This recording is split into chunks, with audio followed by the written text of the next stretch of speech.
본문 말씀을 통해서 노아의 때라는 제목을 가지고 하나님의 말씀을 선포하겠습니다. 이 시간 먼저 저를 따라해 주시겠어요? 가슴에 손을 얹고 한번 따라하도록 하겠습니다. 하나님은 나를 사랑하십니다. 나는 그 사랑 안에 있습니다. 지금 이 시간 말씀 앞에 내 마음을 엽니다. 나는 절대로 이전과 같지 않을 것입니다. 아멘. 2019년이 지나고 2020년 새해 첫날이 되었습니다. 여러분들께 하나 질문 드리고 싶은 것이 2019년 한 해를 돌아보신다면 어떠한 것이 가장 먼저 생각나시나요? 하나님을 더욱 알고 하나님의 말씀대로 살아가려고 노력했던 삶이 생각나십니까? 아니면 말씀대로 살려고 노력했는데 조금은 아쉬움이 남는 그런 한 해셨습니까? 또 어떤 분은 어쩌면 습관적으로 교회에 나와서 무기력함을 가지고 어쩔 수 없이 이 교회에 붙어있는 그러한 한 해였을 수도 있습니다. 아니면 혹시 이 질문을 들었을 때 지금 제가 여쭤본 것과 달리 하나님과는 전혀 관계없는 나의 현실적인 문제가 생각이 났고 내가 지금 내 앞에 긴급하다라고 생각했던 것이 먼저 생각이 나셨습니까? 신앙을 가진 것과 무관하게 우리의 삶 속에서는 언제나 어려움이 닥쳐옵니다. 어려움에 대한 말 중에 이제 나온 지 꽤 되었던 말인데 헬조선이라는 말이 있습니다. 얼마나 힘들면 지옥이라는 말이 그렇게 우리 일상 속에서 쉽게 이야기할 수 있게 되었을까요? 물론 저도 대학생 시절에 이제 너무 힘들다. 주님께서 빨리 오셨으면 좋겠다. 이렇게 말한 적이 있었습니다. 물론 언뜻 보기에 이 말이 굉장히 신앙이 있고 믿음이 있는 말처럼 들리지만 사실 그 말의 진실은 너무 힘들어서 다 포기하고 그냥 쉬고 싶다라는 뜻이었습니다. 이 땅을 살아가는 것이 어른이나 어린이나 할 것 없이 누구에게나 다 힘든 것이지요. 그래서 우리에게는 오늘을 살아갈 은혜가 필요한지 모르겠습니다. 헬조선, 이 헬조선이라는 땅에 하나님의 은혜가 정말로 존재합니까? 여러분에게 묻고 싶습니다. 여러분의 삶 속에서 하나님의 은혜가 정말로 내 삶 속에서 풍성이 넘쳐 흐른다라고 생각하시는 분이 계십니까? 결론부터 말씀드리겠습니다. 노아의 시대는 사실 은혜의 시대였습니다. 그런데 그 은혜의 시대에 은혜로서 살아갈 수 있는 것은 그 자신이 어떻게 살아갔냐에 따라 달려있다라는 것을 오늘 본문은 우리에게 잘 보여주고 있습니다. 은혜의 시대에 은혜로 사는 것은 온전히 나의 책임이라는 것입니다. 하나님께서는 죄악이 가득한 세상을 보시고 한탄하시고 마음에 근심하셨습니다. 하나님께서는 전능하신 능력이 있었기 때문에 그 자리에서 이 세상을 바로 심판하실 수 있었지만 유예의 시간을 허락하셨습니다. 그 유예의 시간 동안 노아는 하나님의 말씀을 붙잡고 방주를 만들었던 것이고 세상 사람들은 하나님의 말씀을 듣지 않고 하나님의 말씀과 무관한 삶을 살아갔던 것입니다. 노아는 은혜의 시대에서 어떻게 하나님의 은혜를 누리면서 살아갔습니까? 9절 말씀을 함께 보길 원하는데요. 9절 말씀 함께 읽도록 하겠습니다. 이것이 노아의 족본이라. 노아는 의인이요 당대의 완전한 자라. 그는 하나님과 동행하였으며. 성경은 노아를 의인이요 당대의 완전한 자였다고 말합니다. 여기서 의인이라는 것은 죄가 없는 의로운 사람이라는 뜻이 아닙니다. 의롭고 완전하신 분은 오직 한 분, 우리 하나님 한 분밖에 없습니다. 그렇다면 도대체 의인이라는 이 노아가 의인이라는 이 말은 무엇인가? 노아가 의인이라고 말하는 것은 노아 그 존재 자체가 의롭다라고 이야기하는 것이 아니라 바로 하나님과의 관계 속에서 노아가 의롭다라고 이야기되는 것입니다. 노아는 하나님과 우선적으로 동행하였습니다. 동행은 함께 걸어가는 것이지요. 동행하는 것이 의의 길이요 하나님의 은혜를 누리는 방법인 것입니다. 동행은 하나님의 말씀을 믿고 하나님의 말씀대로 살아가는 것입니다. 하나님과 함께 하느냐 아니면 나의 방식대로 살아가느냐, 그것이 은혜의 시대를 은혜로 살아가느냐 아니면 하나님과 무관한 삶으로 살아가느냐를 결정하게 되는 것이지요. 우선 하나님과 동행하지 않는 삶은 하나님과 무관한 삶이라는 것을 기억하십시오. 오늘 함께 읽지는 않았지만 창세기 6장 1절과 2절을 제가 읽도록 하겠습니다. 사람이 땅 위에 번성하기 시작할 때에 그들에게서 딸들이 나니 하나님의 아들들이 사람의 딸들을 아름다움을 보고 자기들이 좋아하는 모든 여자를 아내로 삼는지라. 당시의 사람들이 땅에서 번성했고 자기들이 만나고 싶은 사람과 결혼하여서 가정을 이루어 살아가고 있었습니다. 그러나 우리가 아까 함께 읽었듯이 5절에서 이러한 모습이 하나님께서는 이 세상에 죄악이 가득했다라고 말씀하고 계십니다.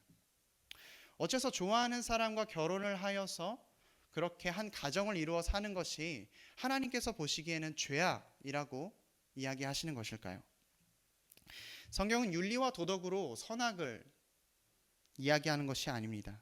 결혼하는 것 그 자체가 악한 것이 아니라 그 결혼하는 과정에서 하나님의 개입이 있었는가, 하나님의 인도하심이 있었는가, 하나님의 말씀대로 그 만남이 이루어졌는가, 그것이 없다라는 것이 하나님이 보시기에 죄악이라는 것입니다. 우리가 잘 알고 있습니다. 인간의 첫 번째 죄악이 무엇이었습니까? 바로 창세기 3장에 선악과를 따먹는 것이었습니다.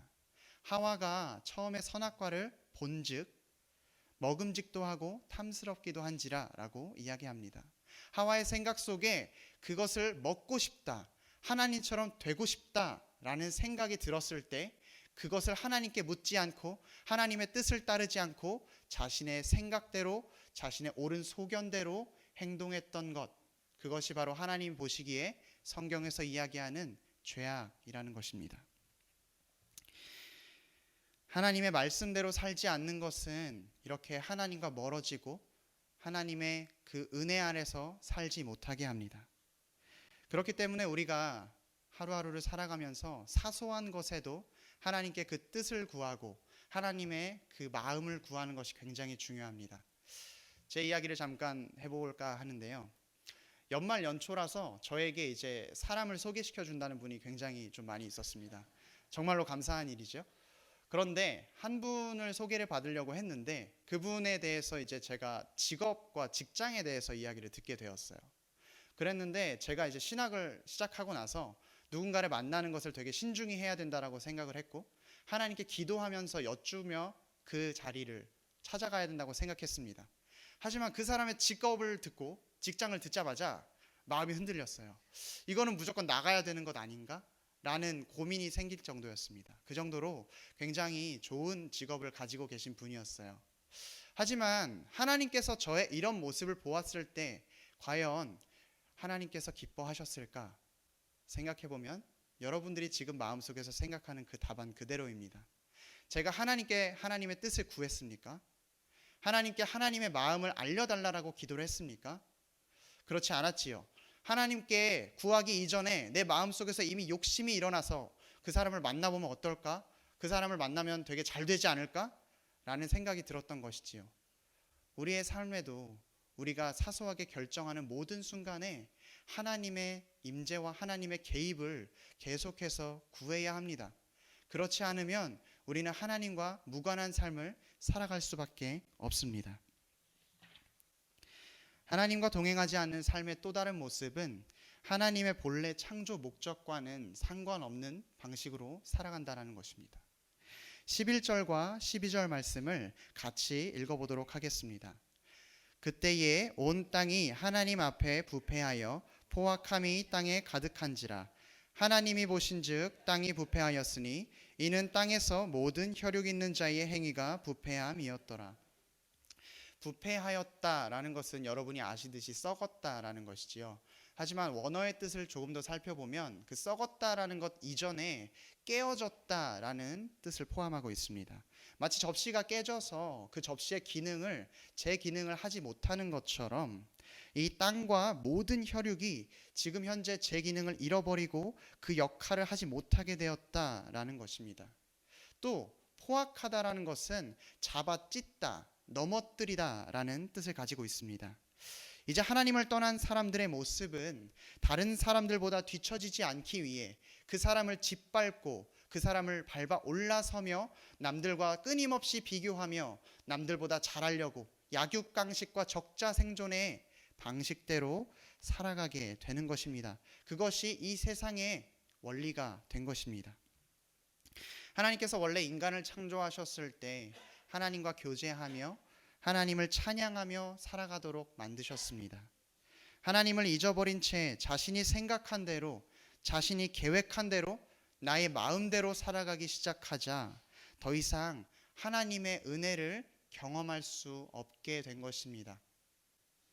원래의 기능은 깨어지고 남을 넘어뜨리고 밟아 올라서려고 하는, 끊임없이 경쟁을 하는 약육강식의 세상이 시작되는 것입니다. 더 이상 수고하여 경작하여도 땅은 가시덤불을 낼 뿐이고 엉겅퀴를 낼 뿐이었습니다. 노아가 하나님과 동행하던 이 시기는 사실상 악한 시대였습니다. 그럼에도 불구하고 하나님께서는 그 시대에 은혜를 허락하셨습니다. 성경은 이런 악한 시대에도 하나님의 은혜가 있다라고 분명히 이야기하고 있습니다. 5절부터 7절까지 세상에 악함이 넘쳐나서 하나님이 한탄하시고 마음속에 근심으로 고통스러워하실 때에 8절 말씀은 이렇게 이야기합니다. 그러나 노아는 여호와께 은혜를 입었더라. 아멘. 객관적으로 세상은 악합니다. 그러나 하나님께서 그 세상에 은혜를 주시기로 마음먹으시고 은혜를 허락하신다면 그 세상 속에 하나님의 은혜가 존재하는 것입니다.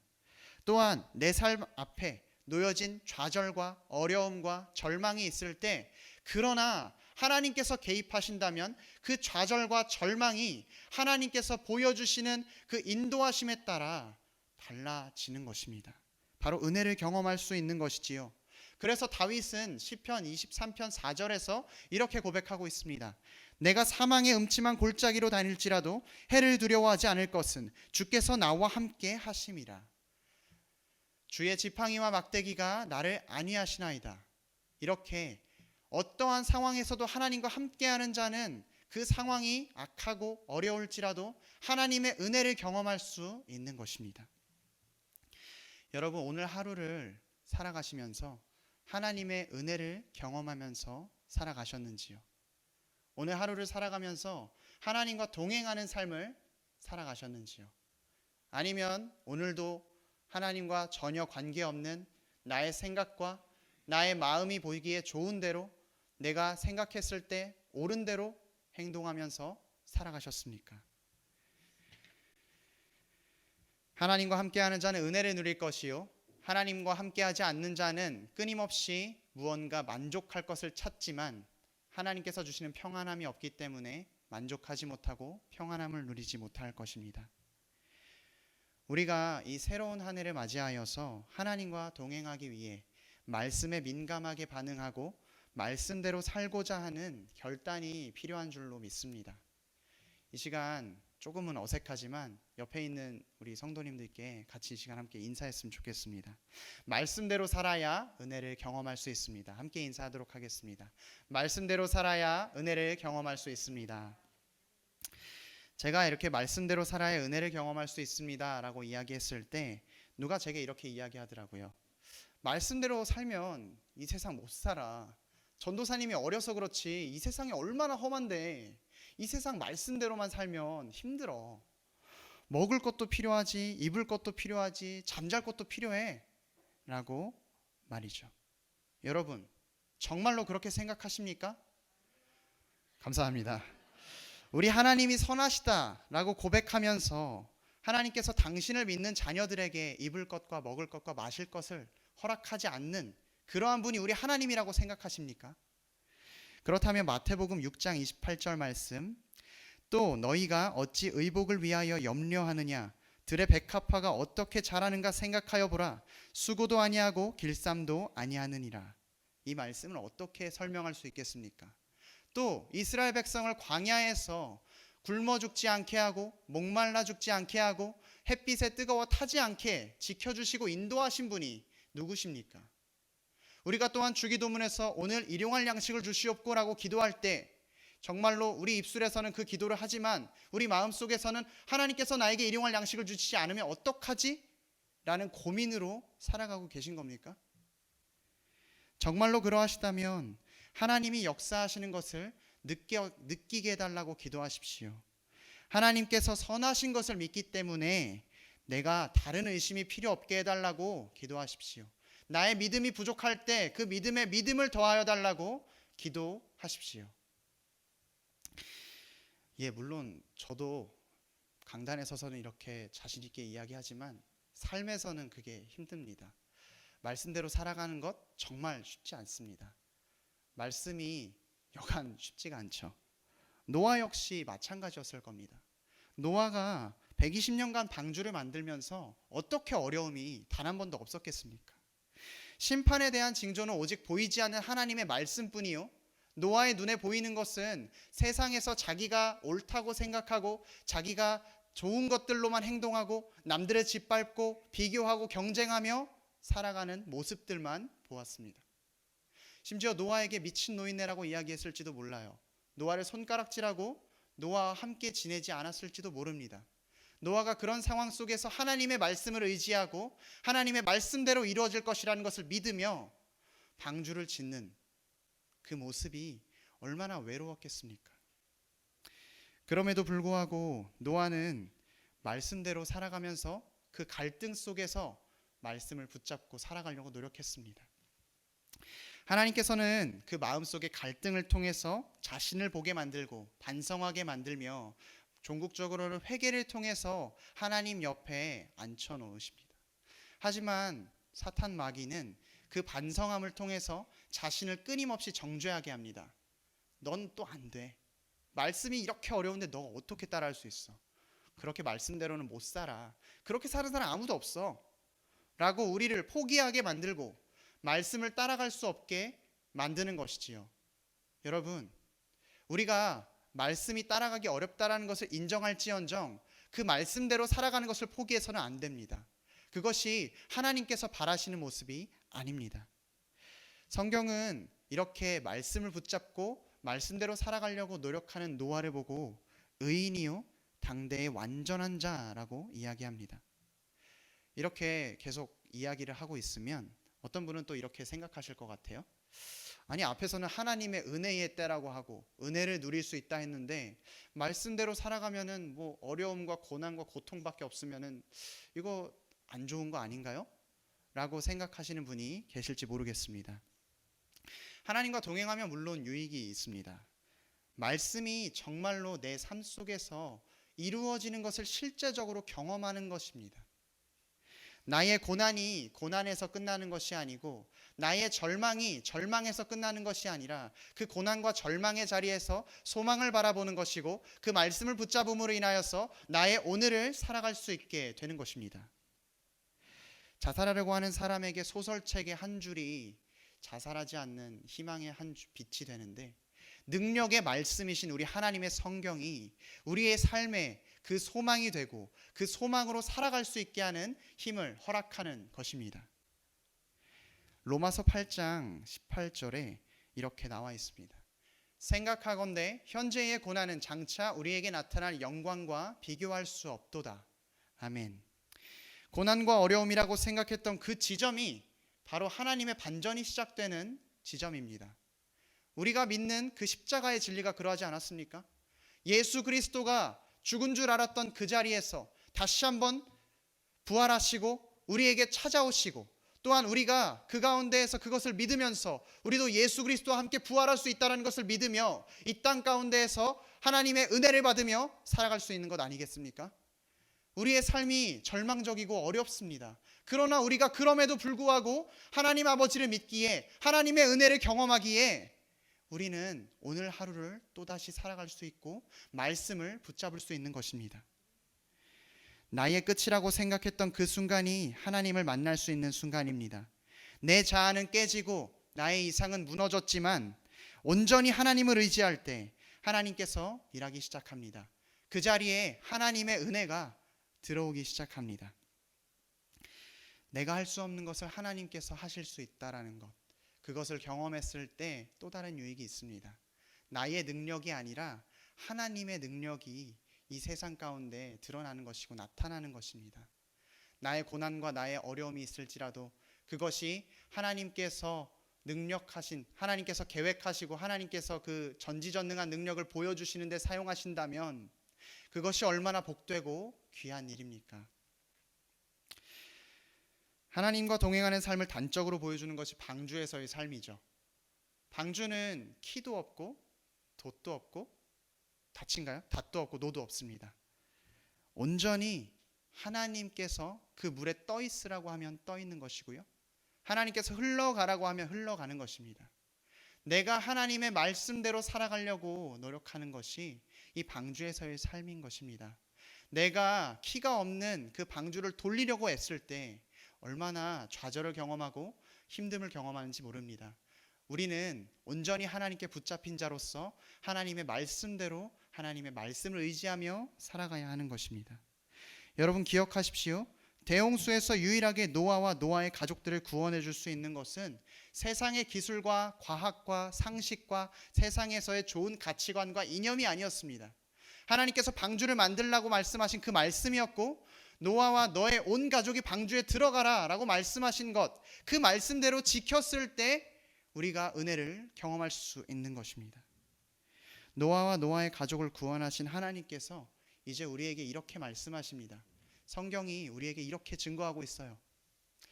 내가 죽을 수밖에 없는 너희를 위해서 예수 그리스도를 이 땅에 보냈다. 그 예수 그리스도를 믿어서 구원을 받아라.